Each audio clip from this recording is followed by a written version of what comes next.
Hi, I'm Mike Hagstrom, President of St. John Paul II Catholic Schools. I'd like to give you an update on our plans for the coming school year in light of COVID for all of our stakeholders, for all of those who are interested in our schools.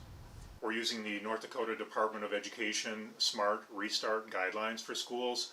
We're in consultation with local public health officials and other medical advisory committee members, and done a lot of surveying and a lot of consulting. We'll work closely with students, with parents, with our staff to make sure that our mission is accomplished of Catholic education, and we're doing so in a safe way.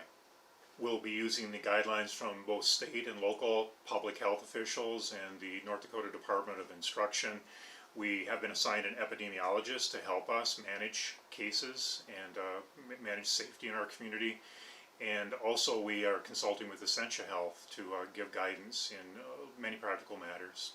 With the release of the governor's guidelines on July 14th and the instructions that every school should take those guidelines and apply them to their local district situation, develop both a health and safety plan as well as a teaching and learning plan, and then have those approved by the board.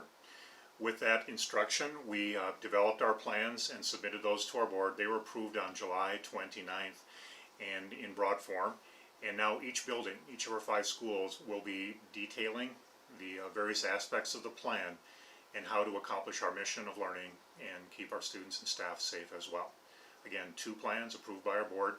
We'll be adapting, monitoring the situation, and developing plans that will be an ongoing task throughout this year. Again, whatever comes our way, we're going to continue our mission of Catholic education.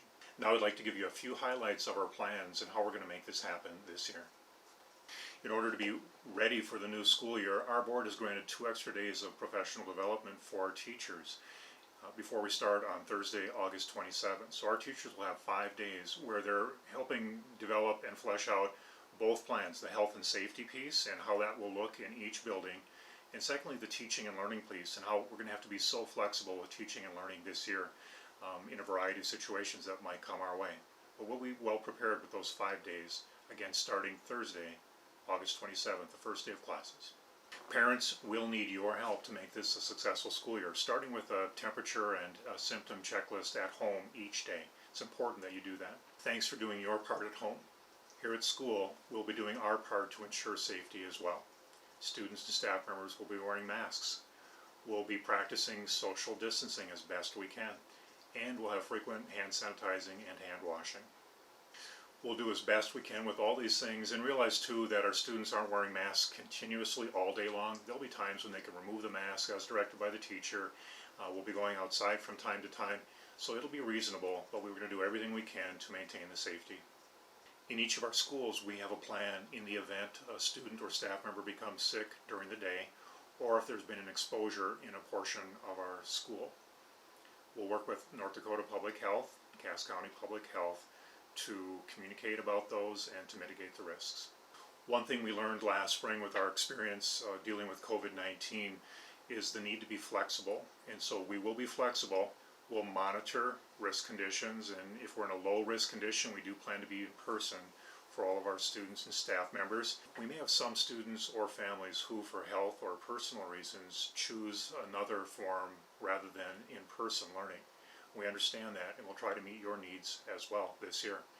One option is a hybrid, a combination where a student might be in school part of the time and other times away from school.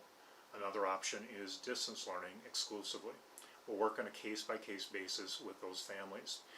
As risk levels change too, and there might be a move from a low-risk situation to a more medium-risk situation in our community, we would probably shift to a hybrid level of response.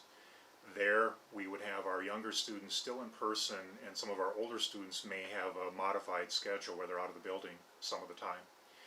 If there's a need to go to distance learning, as we did last spring, we'll do that in the event of a high-risk situation in our community. Let's check out what we've done with a typical classroom to ensure better safety. Here's a middle school social studies room, and you can see the desks are spaced out, and the teachers measured, keeping at least 6 feet apart as best possible. We've removed excess furniture and extra items from classrooms. We've installed hand sanitizer dispensers in every classroom door. As students enter and exit, they're encouraged to foam in and foam out. Life of a school involves more than simply the classroom, and we're looking at our plan in all phases. So the lunchroom will look different, the gym, music class, other things. In all these areas, we're making plans to ensure that we can accomplish what we need to do and keep people safe. Each school year, we entrust all of our students, staff members, and families in faith to the Lord. In particular, this year, we come before Him in humility and great trust, and we ask that the Lord grace us and strengthen us in all the challenges that we'll face this year. We'll continue to observe and teach and practice and celebrate the Catholic faith as best we can in the conditions we're in. That includes in our chapel here, Shanley Sullivan, as well as in our parish schools, the churches there. We'll take measures that ensure social distancing and safety according to the guidelines of the Farber Diocese. To recap, we know that in-person learning is the ideal. It's where learning happens best, and we believe, we're confident, that the measures we've undertaken can help ensure that to happen this year of COVID-19.